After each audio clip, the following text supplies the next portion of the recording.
الحمد لله رب العالمين، والصلاة والسلام على سيد الأنبياء والمرسلين.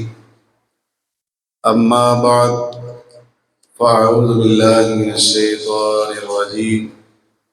بسم الله الرحمن الرحيم.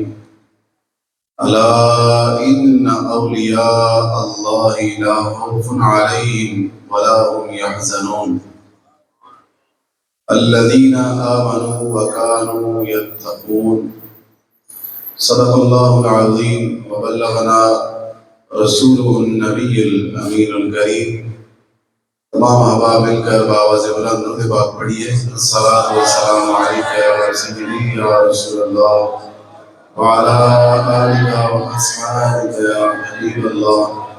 الصلاۃ والسلام علیک یا سیدی یا نبی اللہ وعلى آلك وأصحابك يا سيدي يا نور اللہ. آج کے ہمارے درس کا موضوع ہے شان اولیاء اکرام. بلند آواز سے فرمائیں. گرامی قدر حضرات، اللہ تبارک و تعالیٰ نے انسانیت کی رشد و ہدایت کے لیے اپنے انبیاء اکرام کو وقتاً فوقتاً مبعوث فرمایا، اور یہ سلسلہ چلتا چلتا سید الانبیاء، امام الانبیاء، خاتم الانبیاء صلی اللہ تعالی علیہ وسلم تک ختم ہو گیا، اور اللہ نے میرے آقا لجپال کریم آقا صلی اللہ تعالی علیہ وسلم کو ختم نبوت کا تاج عطا فرمایا. حضور کے بعد اب قیامت تک کوئی نبی نہیں آئے گا. تو اب یہ جو انسانیت کی رشد و ہدایت کا جو عظیم منصب ہے، یہ اللہ تعالیٰ نے امت مصطفیٰ کو عطا فرمایا ہے. قرآن کریم میں اللہ تبارک و تعالیٰ نے اس امت کے اس منصب کو بیان کرتے ہوئے فرمایا کنتم خیر امۃ اخرجت للناس تأمرون بالمعروف وتنہون عن المنکر. تو اللہ تبارک و تعالیٰ نے یہ رشد و ہدایت کا منصب، لوگوں کو بھلائی کی طرف بلانا اور ان کو برائی سے روکنا، یہ منصب اللہ تعالیٰ نے غلامان مصطفیٰ کو عطا فرمایا. اب لوگوں کی پھر الگ الگ کیٹاگریز ہیں. ہر بندہ ہر کام نہیں کر سکتا، اس لیے ہر فن کے لیے اللہ تبارک و تعالیٰ نے لوگوں کو مقرر فرما دیا. کوئی میڈیکل کے شعبے میں خدمت سر انجام دے رہا ہے، کوئی انجینئرنگ کر رہا ہے، کوئی تعمیراتی کام میں مصروف ہے، کوئی تجارت میں مصروف ہے. البتہ ہر کام کے لیے اللہ تبارک و تعالیٰ نے لوگوں کو مقرر فرما دیا. تو اسی طرح امت میں بھی پھر اللہ تبارک و تعالیٰ نے چند ایک ایسے لوگوں کو چن لیا کہ جن کو اللہ تعالیٰ نے یہ اپنے انبیاء اکرام کا جو منصب ہے کہ لوگوں کو بھلائی کی طرف بلانا اور ان کو برائی سے روکنا، ان خاص بندوں کو اللہ نے یہ منصب عطا فرمایا. عمومی طور پر تو ہر امتی کا یہ فرض ہے کہ وہ بھلائی کی طرف بلائے اور جو برائی ہے اس سے روکے، لیکن خاص طور پر اللہ تبارک و تعالیٰ نے یہ منصب اپنے پسندیدہ اولیاء کرام کو عطا فرمایا ہے. تو جو آیت کریمہ میں نے پڑھی الا ان اولیاء اللہ لا خوف علیہم ولا هم یحزنون، فرمایا سن لو، خبردار. اللہ تعالیٰ نے پہلے متنبع کیا، وارننگ دی ہے. الا یہ معنی اس کا مطلب ہے خبردار، اور پھر آگے انا، اس حرف کا معنی بھی تاکید کے لیے ہے، تب متوجہ کرنے کے لیے ہے، مخاطب کو متنبع کرنے کے لیے ہے. فرمایا خبردار، تکڑے ہو جاؤ. کیا ہونے لگا ہے؟ فرمایا اولیاء کی شان بیان ہونے لگی ہے. اولیاء کی کیا شان ہے؟ فرمایا ان اولیاء اللہ لا خوف علیہم ولا هم یحزنون، بے شک اللہ کے ولیوں پر نہ کچھ خوف ہوگا اور نہ وہ غمگین ہوں گے۔ اب اس آیت کریمہ میں یہ جو تین لفظ ہیں، اولیاء اللہ، دوسرا لا خوف علیہم، اور تیسرا ہے یحزنون، ان تینوں لفظوں میں ایک ایسی خوشبو ہے کہ اگر ہم اس کو محسوس کر لیں تو انشاءاللہ ہمارا پورا وجود معطر ہو جائے گا۔ اولیاء اللہ، ولی کی جمع ہے اولیاء، تو لفظ ولی یہ بلا سے بنا ہے، اس کا معنی ہے قرب اور نصرت۔ تو قرب اور نصرت یہ ولی اللہ پر پورا صادق آتا ہے کہ جب کوئی اللہ کا بندہ فرائض کی ادائیگی کے ساتھ ساتھ نوافل کے ذریعے رب کا قرب حاصل کرتا ہے تو اللہ تبارک و تعالیٰ کا اس کو خاص قرب بھی مل جاتا ہے، اللہ اس کی مدد بھی فرماتا ہے، ایسی مدد فرماتا ہے کہ وہ پھر معین الدین بن جاتا ہے۔ پھر جدھر وہ نگاہ اٹھائیں تو 90 لاکھ کو کلمہ پڑھا کے دامن مصطفیٰ سے وابستہ کر دیتے ہیں۔ ٹھیک ہے جی، تو یہ کیا ہے ولی کا معنی؟ تھوڑی اس کی جو ہے نا وضاحت یہاں پر کی جا سکتی ہے کیونکہ وقت کی قلت ہے۔ پھر فرمایا لا خوف علیہم ولا هم یحزنون، اللہ کے ولیوں کو نہ کچھ خوف ہوگا اور نہ وہ غمگین ہوں گے۔ بولو تو صحیح، نہ وہ غمگین ہوں گے۔ اس میں بھی بڑا ایک لطیف نقطہ ہے، انسان کو پریشانی، خوف اور غم یہ کب لاحق ہوتا ہے کہ دیکھیں آپ کے پاس اگر ایک مہنگا اینڈرائڈ موبائل ہے تو آپ کو ہر وقت یہ خوف لگا رہتا ہے یار یہ کہیں چوری نہ ہو جائے، یہ کیا ہے؟ خوف ہے، مستقبل کا خوف ہے، یہ کہیں چوری نہ ہو جائے۔ اور اگر کبھی آپ کا زمانہ ماضی میں کوئی ایسا حادثہ آپ کے ساتھ پیش آیا ہے تو پھر آپ کو اس کا غم بھی ہوگا کہ یار وہ پہلے بھی میرا ایک چوری ہو گیا تھا، اب مجھے ڈر ہے کہ کہیں یہ چوری نہ ہو جائے۔ ٹھیک ہے، اور یہ جو ڈر ہے یہ زمانہ مستقبل کے اعتبار سے بھی ہوتا ہے، لیکن اللہ تبارک و تعالیٰ نے یہاں اپنے ولیوں کی شان بیان کرتے ہوئے فرمایا لا خوف علیہم ولا هم یحزنون، فرمایا میرے ولیوں کو نہ کوئی خوف ہوگا نہ وہ غمگین ہوں گے۔ کیوں؟ وجہ کیا ہے اس کی کہ اولیاء کرام کے پاس مال و دولت نہیں ہوتا ہے، اولیاء کرام کو اللہ تبارک و تعالیٰ دنیا کی نعمتیں نہیں عطا فرماتا، بالکل عطا فرماتا۔ کیا ان کی اولاد نہیں ہوتی؟ اولاد بھی ہوتی ہے، وہ صاحب اولاد ہوتے ہیں، اہل و عیال والے ہوتے ہیں، مال و دولت والے ہوتے ہیں، لیکن پھر بھی جو ایک عام بندے کو ایک خوف ہوتا ہے، ایک غم ہوتا ہے، اللہ ان سارے غموں سے، ان سارے خوفوں سے اپنے ولیوں کو محفوظ فرماتا ہے۔ تو یہاں پر ایک بزرگ نے بڑی کمال کی بات ارشاد فرمایا اس لیے کہ میں اور آپ، ہم عام لوگ، ہم اپنی چیزوں کو اپنی ذاتی ملکیت سمجھتے ہیں اور اس لیے ان کے چھن جانے کا، سلب ہو جانے کا ہمیں خوف ہوتا ہے۔ اگر سلب ہو جائیں، گم ہو جائیں، چوری ہو جائے تو غم ہوتا ہے۔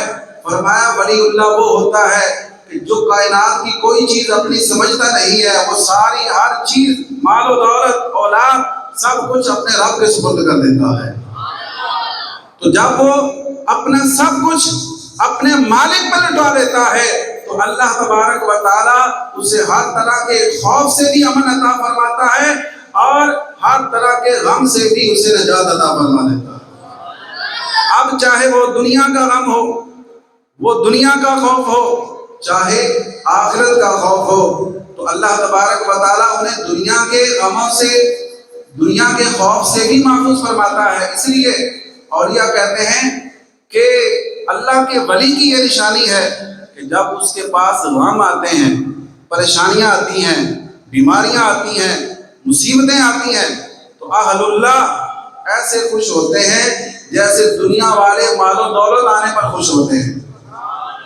اس کی کیا وجہ ہے؟ فرمایا اس لیے کہ جب بندہ بیمار ہوتا ہے، جب بندہ پریشان ہوتا ہے، جب بندے پر مصیبت آتی ہے تو اسے رب کا قرب مل جاتا ہے اور ولی اللہ کی تو ہر وقت تانگ یہی ہوتی ہے کہ کون سی ایسی مہلت ہو، ایسا موقع ہو، کون سی ایسی چیز ہو کہ جس کے ذریعے مجھے میرے رب کا اور زیادہ قرب نصیب ہو جائے۔ تو جب اس کو زیادہ قرب ملتا ہے تو وہ خوش ہو جاتا ہے۔ لیکن ہم جو دنیا دار لوگ ہیں تو ہم دنیا کی نعمتوں کے ملنے پر خوش ہوتے ہیں، دنیا کی نعمتیں چھین جانے پر ہم غمزدہ ہو جاتے ہیں۔ تو اس لیے اللہ تبارک و تعالیٰ نے اپنے ان خاص بندوں کو ہر طرح کے غم سے، خوف سے نجات عطا فرمائی ہے۔ اب دوسرے نمبر پر یہ بات سمجھنے والی ہے کہ ولی اللہ ہوتا کون ہے؟ ولی اللہ ہوتا کون ہے؟ کیا وہ ولی اللہ ہے کہ جس نے جناب 5 6 انگوٹھیاں پہنی ہوئی ہوں، کڑے پہنے ہوئے ہوں، لمبے لمبے بال چھوڑے ہوں، کبھی نہایا نہ ہو؟ کیا وہ ولی اللہ ہوتا ہے؟ نہیں، ولی اللہ وہ ہوتا ہے کہ جس کی تعریف میرے آقا نے فرمائی ہے۔ حضرت عباس، جیسے ہم پوچھتے ہیں لوگوں سے، علماء سے، مفتیان کرام سے کہ ولی اللہ کون ہے، رسول اللہ سے پوچھا گیا کہ ولی اللہ کون ہے۔ حضرت عبداللہ بن عباس رضی اللہ تعالیٰ عنہ نے فرمایا ولی وہ ہے کہ جس کو دیکھنے سے اللہ کی یاد آ جائے۔ ولی اللہ کون ہے؟ جس کو دیکھنے سے۔ اب جو بہروپیہ کہ جس نے جناب کبھی منہ نہ دھویا ہو، جس نے کبھی طہارت نہ کی ہو، اور اس نے کڑے، چھلے، مندریاں، اس طرح کا عجیب و غریب حلیہ بنایا ہو، جس کو دیکھنے سے شیطان یاد آ جائے، وہ ولی نہیں ہو سکتا۔ ولی اللہ وہ ہوتا ہے کہ جس کا زندگی گزارنے کا انداز یا تو رب کے فرمان کے مطابق ہوتا ہے یا مصطفیٰ کے فرمان کے مطابق ہوتا ہے، وہ اللہ کا حقیقتاً ولی ہوتا ہے۔ دیکھیں جناب، صفائی نصف ایمان ہے۔ صفائی کیا ہے؟ الطہارۃ نصف الایمان، بڑی مشہور، ہمارے بچے کو حدیث پاک کی شاید یاد ہو کہ صفائی نصف ایمان ہے۔ تو ولی اللہ کا مقصد کیا ہوتا ہے؟ ہم کسی کو پیر بناتے ہیں، اپنا مرشد بناتے ہیں، اس کا مقصد کیا ہوتا ہے؟ تاکہ وہ اس کے ذریعے ہم اپنے ایمان کی حفاظت کریں۔ تو جس پلید انسان کا اپنا ہی ایمان محفوظ نہیں، صفائی نصف ایمان ہے، وہ کبھی 4 سال سے نہایا نہیں اور تم نے اس کو اپنا پیر مرشد بنا لیا، تو جس کا اپنا ایمان نہیں ہے وہ تمہارا ایمان کیا بچائے؟ اور پھر پیر کا معنی ہوتا ہے کہ جو پیروی کروائے، جو پیروی، تو بولو تو صحیح یار، جو پیروی کروائے، کس کی پیروی کروائے؟ رسول اللہ کی پیروی کرائے۔ تو جو بہروپیہ خود رسول اللہ کی پیروی نہیں کرتا، وہ تجھے کیا پیروی کروائے گا؟ اس لیے مرشد کامل وہ ہے کہ جس کا کوئی بھی قول فعل میرے آقا کی سنت کے خلاف نہ ہو، حضور کی سنت کے۔ لہذا ان بہروپیوں کے چکر سے نکلو۔ اگر تم نے کسی واقعتاً ولی اللہ سے وابستہ ہونا ہے تو اس ولی اللہ سے وابستگی اختیار کرو جو غوث پاک کے نقش قدم پر ہو، جو حضور داتا صاحب کے نقش قدم پر ہو، جو خواجہ غریب نواز کے نقش قدم پر ہو، جو حضور محدث اعظم پاکستان کے نقش قدم پر ہو۔ بہروپیوں سے ہمیں بچنا چاہیے۔ بہروپیے جو ہیں یہ ہمیشہ دین کو انہوں نے نقصان پہنچایا اور اسلام کی ساکھ کو انہوں نے کمزور کیا۔ ایک بڑا مشہور اور نصیحت آموز ایک واقعہ ہے، سمجھنے کے لیے اگر آپ پہنچ گئے وہاں پر جہاں میں آپ کو لے جانا چاہ رہا ہوں تو پھر سبحان اللہ کہہ کے مجھے جواب دیجیے گا، ابھی نہیں، میں بات میں کر لوں۔ ایک جنگل میں نا چڑیا، نر اور مادہ دونوں موجود تھے، تو وہاں پر ایک شخص پھرتا پھراتا آ گیا، تو چڑیا نے کہا کہ مجھے لگتا ہے کہ یہ شکاری ہے۔ تو وہ مادہ جو نر تھا چڑا، اس نے کہا کہ نہیں، یہ تو صوفی آدمی لگتا ہے، صوفیوں والا لباس اس نے پہنا ہوا ہے، تو یہ اس سے کوئی ڈرنے کی بات نہیں، خطرے کی بات نہیں ہے۔ لیکن چڑیا کو اندر کا ڈر لگا ہوا تھا، وہ اڑ گئی اور چڑا بیٹھا رہا۔ کیا ہوا کہ پھر اسی صوفی کے روپ میں اس انسان نے اس کو شکار کر لیا۔ اب جو چڑیا تھی اس نے اس وقت کے بادشاہ کی عدالت میں مقدمہ دائر کر دیا، مقدمہ دائر کیا کہ فلاں شخص جو ہے وہ جھوٹا ہے، اسے گرفتار کیا جائے، اس کو سزا دی جائے۔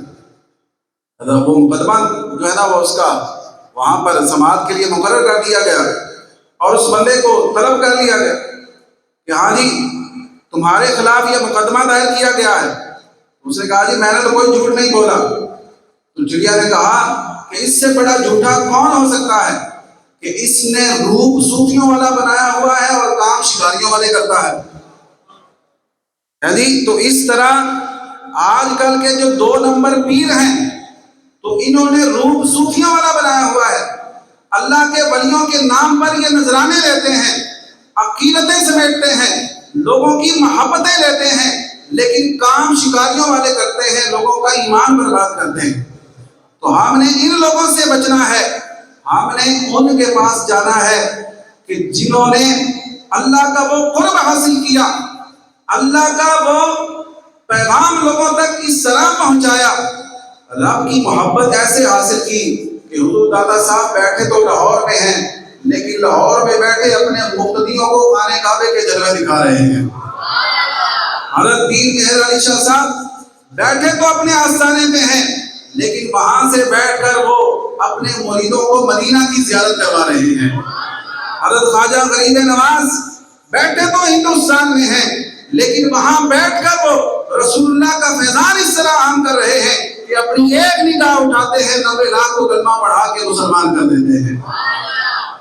ان لوگوں کے در پہ آئیں، یہ بہروپیوں کے نکل آئیں ان کے چنگل سے، ان کی شرارتوں سے، ان کے جالوں سے نکلیں، رشد و ہدایت کی طرف آئیں. یہ تھوڑی سی کڑوی باتیں ہیں، ہمارے لوگوں میں یہ بہت زیادہ یہ چیز پائی جاتی ہے کہ جس کو دیکھو وہ اپنے نسل در نسل کو جو پیری مریدی کا ایک سلسلہ چلتا آ رہا ہے کہ یہ میرے دادا کا پیر تھا تو میرے بابا کا بھی یہی پیر ہے، اب میرا بھی یہی پیر ہے. چہرے پہ داڑھی نہیں، کوئی کام رسول اللہ کی سنت کے مطابق نہیں، اور یہ ہمارا پیر ہے. نہیں، ہمارا پیر یہ نہیں.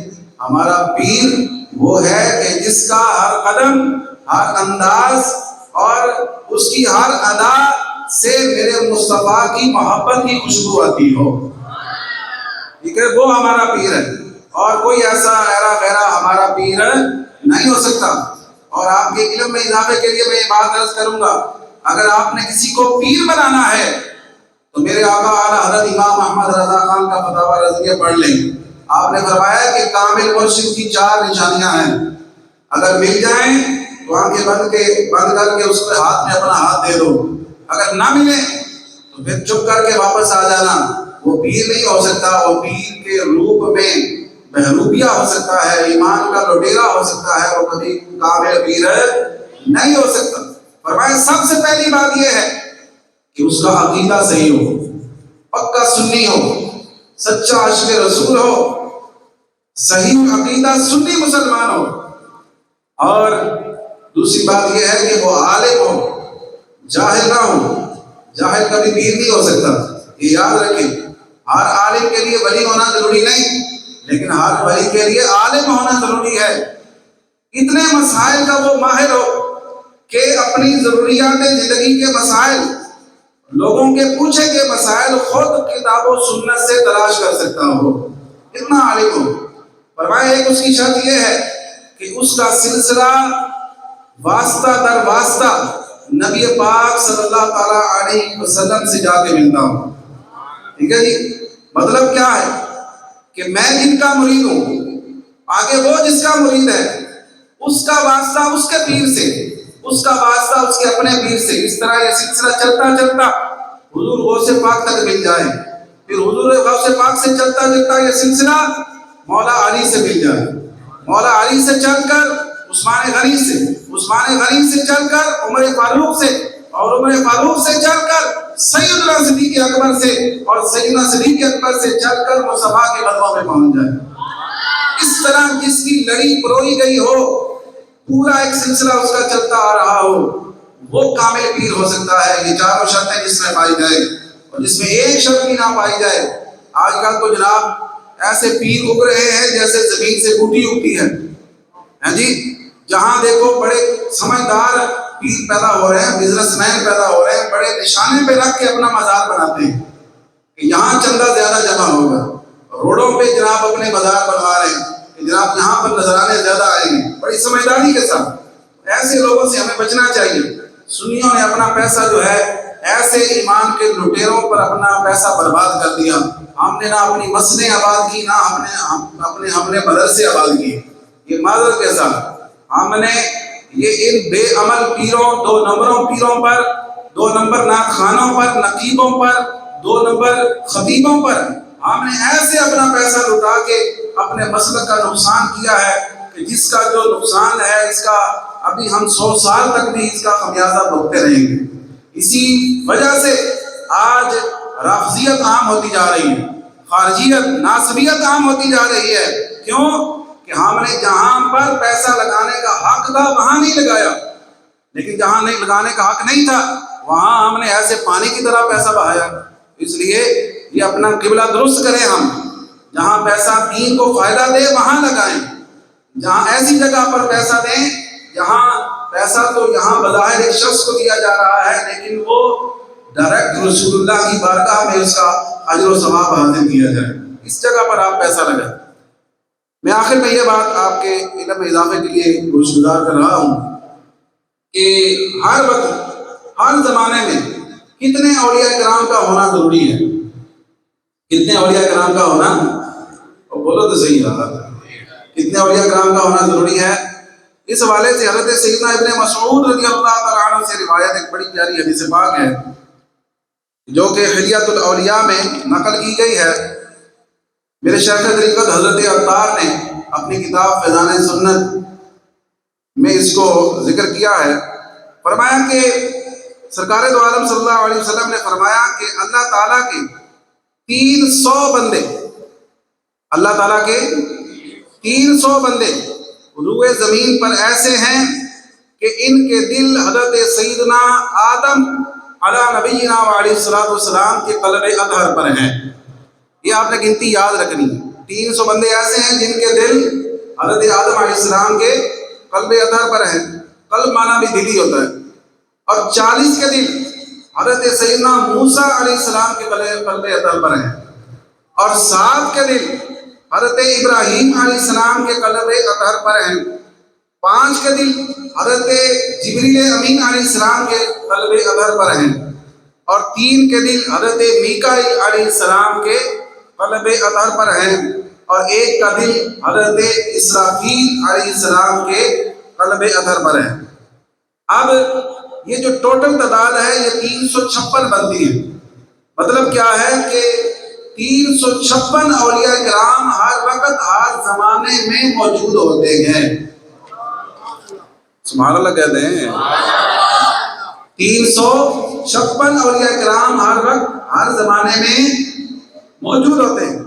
میرے آقا نے فرمایا کہ ایک کا دل، ایک وہ بندہ کہ جس کا دل حضرت اسرافیل علیہ السلام کے دل پر ہے، فرمایا جب اس کا انتقال ہوتا ہے تو اللہ 3 میں سے کسی ایک کو اس کی جگہ چن لیتا ہے، اور پھر جب ان 3 میں سے کسی کا انتقال ہوتا ہے تو اللہ 5 میں سے ان 3 کی گنتی پوری کر دیتا ہے، اور جب 5 میں سے کوئی ایک وفات پاتا ہے تو اللہ تبارک و تعالیٰ 7 میں سے اس کی جگہ پوری فرما دیتا ہے، اور جب 7 میں سے کسی کا انتقال ہوتا ہے تو اللہ 40 اولیاء کرام میں سے اس کی کمی پوری فرماتا ہے، اور جب 40 میں سے کوئی ایک وفات پاتا ہے تو جو 300 اولیاء کرام سب سے پہلے ذکر کیے گئے ان میں سے اللہ تبارک و تعالیٰ ان 40 کا عدد پورا فرما دیتا ہے، اور جب ان 40 میں، ان 300 میں سے کسی ایک کا انتقال ہوتا ہے تو پھر اللہ عام لوگوں میں سے جس کو چاہے